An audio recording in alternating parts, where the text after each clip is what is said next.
चक्र। नमस्कार, बहुत स्वागत है आपका। आप देख रहे हैं चाल चक्र और मैं हूं आपके साथ शैलेंद्र पांडे। हमारे आचार्यों ने, हमारे ऋषियों ने एक ऐसी परंपरा बनाई जिस परंपरा में धर्म को विज्ञान के साथ जोड़ा। हमारे शरीर की ज़रूरतों को समझते हुए पर्व त्योहारों का निर्धारण किया और ये बताया कि किस समय में कौन सा पर्व त्योहार क्यों मनाया जाता है और उसके पीछे का लॉजिक क्या है, विज्ञान क्या है। इसी क्रम में आज हम बात करेंगे आषाढ़ महीने की गुप्त नवरात्रि के बारे में। इस समय ऋतु परिवर्तन का समय है, ऋतुओं में परिवर्तन होने का आरंभ हो रहा है और ऐसे समय में गुप्त नवरात्रि के पर्व का आना क्या सूचना देता है, क्या बताता है, इस पर चर्चा करेंगे। इसके अलावा गुप्त नवरात्रि में आप किस तरह के प्रयोग करेंगे, किस तरह का फायदा आपको होगा, इस पर भी चर्चा करेंगे। चाल चक्र में आज क्या खास है, चलिए बताते हैं आपको। चाल चक्र में आज बात करेंगे आषाढ़ महीने की गुप्त नवरात्रि के बारे में। गुप्त नवरात्रि में मां दुर्गा की आराधना कैसे की जाएगी, इसका तरीका क्या होगा और गुप्त नवरात्रि के कौन से महाप्रयोग होंगे, उन महाप्रयोगों से लाभ कैसे होगा, इस विषय पर भी बात करेंगे। तो विस्तार से गुप्त नवरात्रि के बारे में बात करेंगे और आपको समझाने की कोशिश करेंगे कि आखिर इसे गुप्त कहा क्यों जाता है। चलिए कार्यक्रम की शुरुआत करते हैं और सबसे पहले जानते हैं आज का पंचांग। आज तिथि है आषाढ़ शुक्ल पक्ष की प्रतिपदा, इसके उपरांत द्वितीया तिथि, नक्षत्र है आर्द्रा, इसके उपरांत पुनर्वसु नक्षत्र। चंद्रमा मिथुन राशि में संचरण कर रहे हैं, राहु काल का समय बीत चुका है। ये समय था सुबह के 7:30 से तकरीबन 9 बजे तक। पूर्व दिशा की तरफ यात्रा करने की मनाही है, लेकिन अगर यात्रा करना जरूरी है, मजबूरी है, तो जरा सी मिश्री खाकर दर्पण में, आईने में, मिरर में चेहरा देखकर और भगवान का स्मरण करके यात्रा करेंगे तो मुश्किल से बचे रहेंगे। सबसे पहले यही सवाल पैदा होता है कि गुप्त नवरात्रि है क्या और गुप्त नवरात्रि का महत्व क्या है, इंपॉर्टेंस क्या है। देखिए, सामान्यतः हम लोग साल में पड़ने वाले 2 नवरात्रियों के बारे में जानते हैं। एक है चैत्र या वासंतिक नवरात्र जो अप्रैल के आसपास आता है, और दूसरा है आश्विन या शारदीय नवरात्र जो अक्टूबर के आसपास आता है। एक में भगवान राम का जन्म होता है चैत्र वाले नवरात्र में, जिसमें रामनवमी मनाई जाती है, और शारदीय नवरात्रि में विजयादशमी मनाई जाती है, दशहरे का पर्व जुड़ा हुआ होता है। लेकिन इसके अतिरिक्त 2 और नवरात्रियां भी हैं जिसमें विशेष कामनाओं की सिद्धि की जाती है। इन 2 नवरात्रियों के अलावा 2 नवरात्रियां और भी हैं। कम लोगों को इसका ज्ञान होने की वजह से या इसके छुपे होने की वजह से इसको गुप्त नवरात्रि भी कहते हैं। साल में 2 बार गुप्त नवरात्रि आती है। एक आती है माघ शुक्ल पक्ष में और दूसरी आती है आषाढ़ शुक्ल पक्ष में। तो इस प्रकार साल में कुल मिलाकर 4 नवरात्रियां हो गई। एक हो गई माघ में यानी जनवरी में, एक हो गई चैत्र में यानी अप्रैल में, एक हो गई आषाढ़ में यानी जून जुलाई में, और एक हो गई आश्विन में यानी कि अक्टूबर के महीने में। तो कुल मिला के 4 नवरात्रियां साल में हो गई। ये चारों ही नवरात्रियां ऐसे समय पर मनाई जाती हैं जब मौसम में परिवर्तन होता है, जब ऋतुओं में बदलाव होता है, और उस समय नवरात्रि मनाने से, व्रत उपवास रखने से शरीर को फिट रखने में, मन को नियंत्रित रखने में सहायता मिलती है, सुविधा होती है। महाकाल संहिता के हिसाब से और तमाम शाक्त ग्रंथों में इन चारों नवरात्रों का महत्व बताया गया है और ऐसा कहा गया कि नवरात्रि में अगर आप किसी विशेष तरह की इच्छा की पूर्ति करना चाहते हैं या सिद्धि प्राप्त करना चाहते हैं तो इसके लिए आप पूजा और अनुष्ठान कर सकते हैं। इस बार आषाढ़ महीने की जो गुप्त नवरात्रि है वो आज शुरू हो रही है, यानी 22 जून को शुरू हो रही है और ये तकरीबन 29 जून तक रहेगी। अब एक प्रश्न मन में पैदा होता होगा कि जो सामान्य नवरात्रि हम लोग जिसका पालन करते हैं, मनाते हैं, कन्या को खिलाते हैं, कलश की स्थापना करते हैं, उस नवरात्रि में और गुप्त नवरात्रि में अंतर क्या है, डिफरेंस क्या है?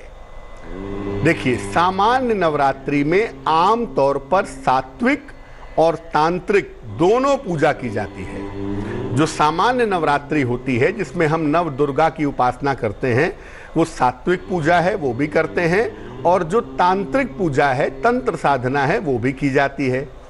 लेकिन गुप्त नवरात्रि में ज्यादातर तंत्र साधना की जाती है। मैं ये नहीं कहता कि तंत्र का मतलब गलत होता है, बुरा होता है। तंत्र का मतलब जाड्यात तारियेत यस्तु सह तंत्रः, जो जड़ता को तार दे, जो आपको मुक्ति दिला दे, वो तंत्र है। तो नवरात्रि जो गुप्त नवरात्रि होती है, ज्यादातर लोग तंत्र साधना उसमें करते हैं और तंत्र साधना में सिद्धियों का प्रयास भी करते हैं। गुप्त नवरात्रि में आम तौर पर ज्यादा प्रचार प्रसार नहीं किया जाता, ये बहुत अहम बात है। सामान्य नवरात्रि में क्या होता है, लोग टीका लगा लेते हैं, दाढ़ी नहीं बनाते हैं, दाढ़ी बढ़ जाती है, टीका लगाए हुए हैं काले रंग का, लाल रंग का, और चुनरी हाथ में बांधे हुए हैं। मतलब वो ये बताते हैं कि मैं नवरात्रि का पालन कर रहा हूँ, मैं ये नहीं करूँगा, मैं वो नहीं करूँगा, ऐसा लोग बताने की कोशिश करते हैं, एक ऐसा प्रदर्शन करते हैं लोग। लेकिन गुप्त नवरात्रि के बारे में नियम ये कहता है कि उस समय जो साधना है वो बिल्कुल गोपनीय होनी चाहिए, बिल्कुल सीक्रेट होनी चाहिए, वो साधना किसी और को ना बताई जाए। गुप्त नवरात्रि में जो आज से शुरू हो रही है, इसमें पूजा और मनोकामना जितनी ज्यादा गोपनीय होगी, सफलता उतनी ही ज्यादा मिलेगी। वैसे तो मैं बता दूं कि भजन और भोजन दोनों गोपनीय होना चाहिए। जो लोग अपने भजन का प्रदर्शन करते हैं या जो लोग अपने भोजन का प्रदर्शन करते हैं, उसे उनका पूरा लाभ कभी नहीं मिल पाता।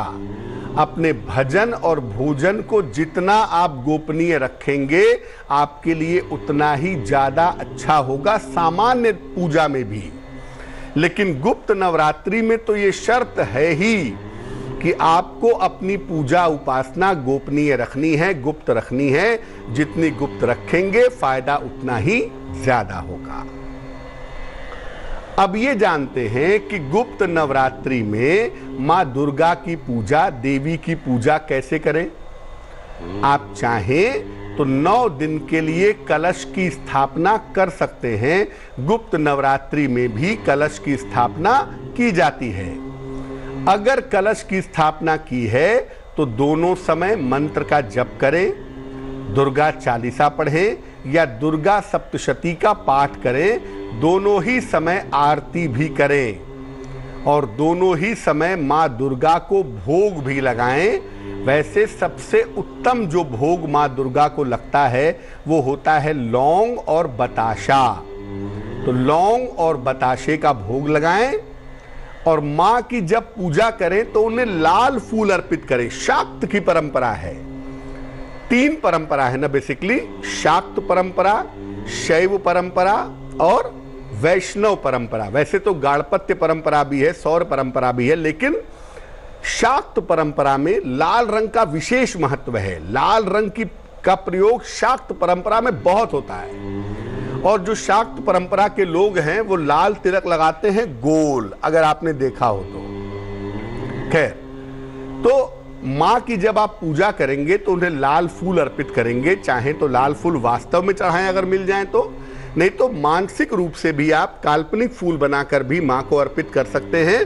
वो अर्पित करना भी बहुत ज्यादा लाभकारी रहेगा। लेकिन माँ दुर्गा को आक, मदार, दूब और तुलसी ये बिल्कुल नहीं चढ़ाई जाएगी, इस बात का ध्यान रखिएगा। पूरे 9 दिन अपना खान पान और अपना आहार सात्विक रखें। वैसे तो 9 दिन अगर उपवास रख सकें तो बहुत ही सुंदर होगा, और अगर उपवास न भी रख पाए तो इन 9 दिन में प्याज, लहसुन, मांस, मदिरा इत्यादि का प्रयोग न करें। जितना सात्विक रहेंगे उतना ही ज्यादा अच्छा होगा। अब आपको बताते हैं गुप्त नवरात्रि के महाप्रयोग के बारे में। क्या महाप्रयोग है, कैसे करेंगे? आज से ही वो प्रयोग शुरू कर लीजिए। आप एक लकड़ी की चौकी ले लें या लकड़ी का एक पटरा ले लें और उस पर लाल कपड़ा बिछाएं। उस पर मां दुर्गा की या तो मूर्ति रखें या उनका चित्र रख करके उसकी स्थापना करें। मां के सामने एक बड़ा सा घी का एक मुखी दीपक जलाएं। सुबह और शाम माता के विशिष्ट मंत्र का जप करें 108 बार। 108 बार सुबह और 108 बार शाम को मां दुर्गा के मंत्र का जप करें। मंत्र होगा ओम ऐं ह्रीं क्लीं चामुंडाय विच्चे। बहुत सारे विद्वान ऐसा कहते हैं कि इसमें ओम नहीं लगाना चाहिए इस मंत्र में नियमों के हिसाब से। तो अगर आप ऐं ह्रीं क्लीं चामुंडाय विच्चे जपना चाहते हैं तो वो भी जप सकते हैं, नहीं तो ओम ऐं ह्रीं क्लीं चामुंडाय विच्चे ये मंत्र भी आप जप सकते हैं। ये रोज सुबह शाम 108 बार जपिए और जपने के बाद हाथ जोड़कर जो भी आपकी मनोकामना है, जो भी आपकी कामना है, उसको पूर्ण करने की प्रार्थना कीजिए। सुबह शाम दोनों समय ये मंत्र जपेंगे और जपने के बाद अपने कामना पूर्ति की प्रार्थना करेंगे।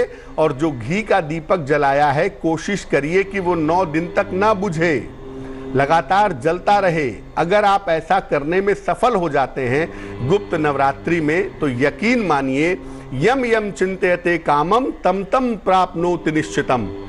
जो जैसी कामना करेंगे वैसी ही आपको फल की प्राप्ति निश्चित रूप से हो सकती है।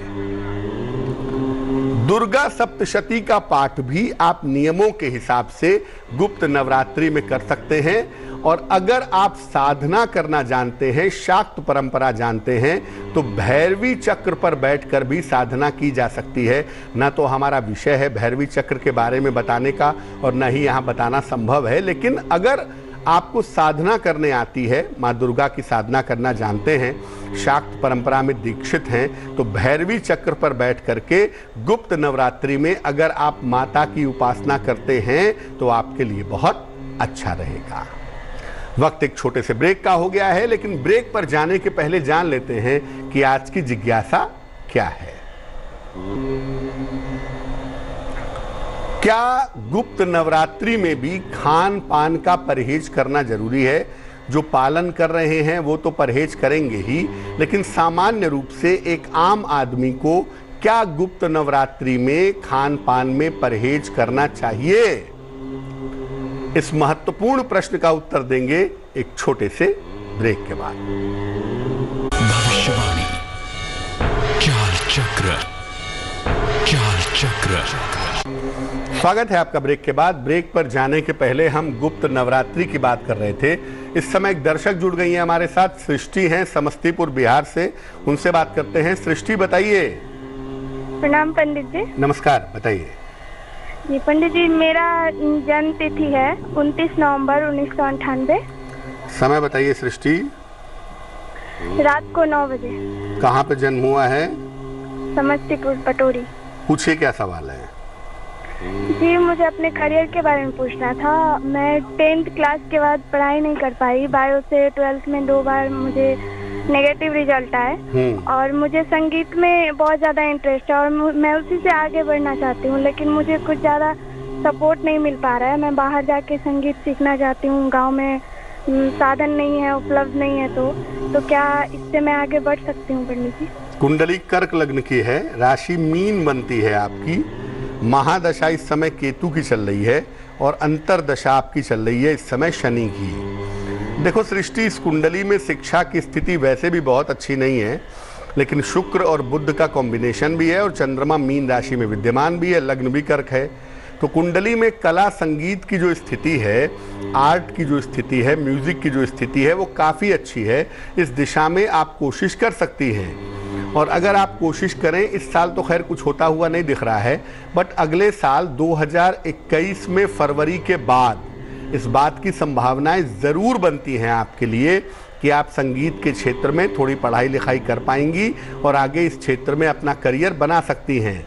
संगीत के अलावा मीडिया के क्षेत्र में, मॉडलिंग के क्षेत्र में, फिल्म इंडस्ट्री में, ग्लैमर वर्ल्ड में भी आपका करियर बन सकता है और इसका बेहतर समय 2021 के फरवरी से शुरू हो रहा है। आप ऐसा करें सृष्टि, एक मोती बनवा के जरूर पहन लें। 10-12 रत्ती की मोती चांदी की अंगूठी में, दाहिने हाथ की सबसे छोटी उंगली में सोमवार की रात को एक मोती पहने और नित्य प्रातः सूर्य भगवान को जल चढ़ा करके अपने करियर के लिए उनसे प्रार्थना करें तो आपको लाभ होगा। वक्त एक और छोटे से ब्रेक का हो गया है और ब्रेक के बाद वापस आएंगे तो बात आपके राशियों की करेंगे, आपके और भी सवालों के जवाब देंगे, साथ ही साथ समाधान करेंगे आपकी जिज्ञासा का। भविष्यवाणी, ज्ञान चक्र। स्वागत है आपका ब्रेक के बाद। ब्रेक पर जाने के पहले हम आपके सवालों के जवाब दे रहे थे। अब हम बात करेंगे आपके राशियों की, आपके और भी सवालों के जवाब देंगे और आपकी जिज्ञासा का समाधान भी करेंगे। चलिए बढ़ते हैं आगे और जान लेते हैं स्वस्थ रहने के सरल उपाय निरोगी भव में। अगर आप सरदर्द से बहुत ज्यादा परेशान हैं और आपके पास दवाई मौजूद नहीं है तो सेब का सिरका ले लें या सेब का सिरका परमानेंट रखे रहें। 2 चम्मच कांच के गिलास में डालकर 2-4 चम्मच इसको पी जाइए, तुरंत फायदा होगा, क्विक रिलीफ मिलेगा। सेब का सिरका अगर नियमित रूप से इस्तेमाल किया जाए तो देखा जाता है कि इससे सरदर्द की जो टेंडेंसी है, सरदर्द की जो संभावना है, वो काफी हद तक कम हो जाती है। चलिए राशियों के सिलसिले की शुरुआत करते हैं और सबसे पहले जानते हैं मेष राशि का हाल। मेष राशि, स्वास्थ्य का ध्यान रखें, वाद विवाद न करें, छोटी यात्रा के योग आपके लिए बनते हैं। शुभ रंग आपका पीला और भाग्य होगा 70%। वृष राशि, वैवाहिक जीवन में सुधार होगा, नौकरी की स्थिति अच्छी रहेगी, छोटी छोटी बातों को तूल न दें। शुभ रंग गुलाबी और भाग्य होगा 80%। मिथुन राशि, दौड़ भाग बढ़ी रहेगी, करियर में सफलता मिलेगी, मान सम्मान बढ़ेगा। शुभ रंग धानी और भाग्य होगा 90%। कर्क राशि, क्रोध पर नियंत्रण रखें, किसी की मन को ठेस न पहुंचाएं, भगवान शिव की उपासना करें। शुभ रंग समुद्री हरा और भाग्य होगा 60%। सिंह राशि, संतान की उन्नति होगी, करियर में बदलाव होगा, खान पान का ख्याल रखें। शुभ रंग लाल और भाग्य होगा 70%। कन्या राशि, दौड़ भाग बढ़ी रहेगी, करियर में सफलता मिलेगी, धन लाभ के योग बनते हैं। शुभ रंग नीला और भाग्य होगा 80%। तुला राशि, सेहत अच्छी रहेगी, कर्जों से मुक्ति मिलेगी, रुके हुए काम पूरे होंगे। शुभ रंग सुनहरा और भाग्य होगा 75%। वृश्चिक राशि, स्वास्थ्य का ध्यान रखें, धन के नुकसान से बचें, शिव मंत्र का जप करें। शुभ रंग सफेद और भाग्य होगा 60%। धनु राशि, करियर में लापरवाही न करें, परिवार में खुशहाली आएगी, धन प्राप्ति के योग हैं। शुभ रंग नारंगी और भाग्य होगा 70%। मकर राशि, नौकरी में परिवर्तन न करें, संपत्ति के मामलों में सावधानी रखें, धन की स्थिति ठीक रहेगी। शुभ रंग क्रीम और भाग्य होगा 65%। कुंभ राशि, आर्थिक पक्ष मजबूत होगा, जीवन में मधुरता आएगी, कारोबार में लाभ होगा। शुभ रंग आसमानी और भाग्य होगा 75%। मीन राशि, व्यर्थ की चिंता हो सकती है, करियर में लापरवाही न करें, भगवान शिव की उपासना करें। शुभ रंग जामुनी और भाग्य होगा 60%। एक दर्शक जुड़ रही हैं, आशा हैं हमारे साथ दिल्ली से, उनसे बात करते हैं। आशा बताइए। पंडित जी 55 साल की उम्र हो रही है मेरी, ना मेरे बच्चों की शादी हुई है और ना मेरा कोई तरक्की हुई है और बहुत ज्यादा हालत खराब है, घर में पैसे को हो जाते हैं। जन्म की तारीख पता है आपको अपनी आशा जी? हाँ जी बताइए। 28 फरवरी 1964। समय बताइए।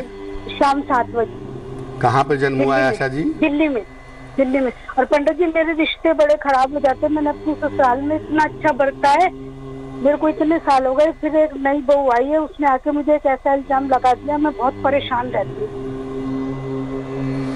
कुंडली जो आशा जी आपकी हमारे पास बनती है, इस कुंडली के हिसाब से वाकई कठिन समय है। सिंह लग्न की कुंडली है आपकी, राशि भी आपकी सिंह बनती है और महादशा इस समय आपकी चल रही है शनि की, और अंतरदशा भी शनि की चल रही है। घर में पैसों की दिक्कत भी है और परिवार में सामंजस्य नहीं है, परिवार में किसी की उन्नति नहीं है। आप ऐसा करिए आशा जी, एक तो नित्य प्रातः रोज सवेरे उठ करके स्नान करके सूर्य भगवान को जल चढ़ाइए, और एक किताब आती है उसका नाम है गजेंद्र मोक्ष। गजेंद्र मोक्ष, इसका रोज सवेरे पाठ करिए एक बार, ठीक है ना? संस्कृत में ना पढ़ पाए तो हिंदी का अर्थ इसका है वो पढ़ लें। रोज सवेरे एक बार गजेंद्र मोक्ष का पाठ भी करिए, और हर शनिवार की शाम को पीपल के नीचे सरसों के तेल का दीपक जलाइए। हिम्मत मत हारिए, आपका आने वाला समय अच्छा है। 29 अक्टूबर 2020 के बाद, 29 अक्टूबर 2020 के बाद से आपका जीवन बेहतर होता हुआ दिखाई दे रहा है। उसमें सफलता की संभावनाएं आपके लिए काफी अच्छी हैं। एक दर्शक जुड़ रहे हैं, अनुराग हमारे साथ जम्मू कश्मीर से, उनसे बात करते हैं। अनुराग बताइए। एक नंबर। अनुराग, आपको मेरी आवाज आ रही है? हेलो, हाँ जी आ रही है सर। बताइए बताइए। सर ये मुझे अपनी ग्रह दशा के बारे में पूछना था, और ये मुझे मैरिज के बारे में पूछना था, मेरी लव मैरिज हो पाएगी या नहीं हो पाएगी। जन्म की तारीख बताइए अनुराग। क्या सर? डेट ऑफ बर्थ बताइए अपनी। सर 31 अक्टूबर 1995। समय बताइए। 5:15 शाम को, इवनिंग में। कहाँ पे जन्म हुआ है? ये उन्नाव में। अब पूछिए क्या सवाल है। सर मुझे पूछना था कि मेरी लव मैरिज के बारे में और आगे का फ्यूचर कैसा रहेगा ये। देखो अनुराग, जो आपकी कुंडली बनती है वो अच्छी इस मामले में है कि आपको सरकारी नौकरी मिलने की संभावना बनती है, आप गवर्नमेंट जॉब करेंगे, इस तरह की पॉसिबिलिटी कुंडली में बन रही है। मेष लग्न है आपका, मकर राशि है आपकी। जहाँ तक प्रेम विवाह का सवाल है, देखो प्रेम विवाह ही आप करोगे, इसमें कोई दो राय नहीं है। स्वयं की इच्छा से किसी जानी पहचानी लड़की के साथ शादी होगी, लेकिन शादी होगी 2022 में। 2022 के पहले ऐसी संभावनाएं कुंडली में नहीं बनती हैं, क्योंकि इस साल जो शादी का योग था वो फिलहाल बीत चुका है। तो कुल मिला के 2022 में आप अपनी इच्छा से अपना विवाह करेंगे, ऐसी संभावना बनती है। नशे की आदत से, तेज गाड़ी चलाने से और पेट की समस्या से आपको बचना होगा। इन 3 चीज़ों का आप बहुत ध्यान रखेंगे। 2 उपाय करने की आपको ज़रूरत है। सबसे पहले तो एक मोती बनवा करके पहने, 10-12 रत्ती की मोती चांदी की अंगूठी में, दाहिने हाथ की सबसे छोटी उंगली में। सोमवार की रात को मोती पहने, आपके लिए अच्छा रहेगा। और दूसरा, सुबह शाम 108 बार नमः शिवाय का अगर आप जप करें तो आपके लिए फायदेमंद जरूर होगा। चलिए अब बात कर लेते हैं उनकी जिनका है आज जन्मदिन।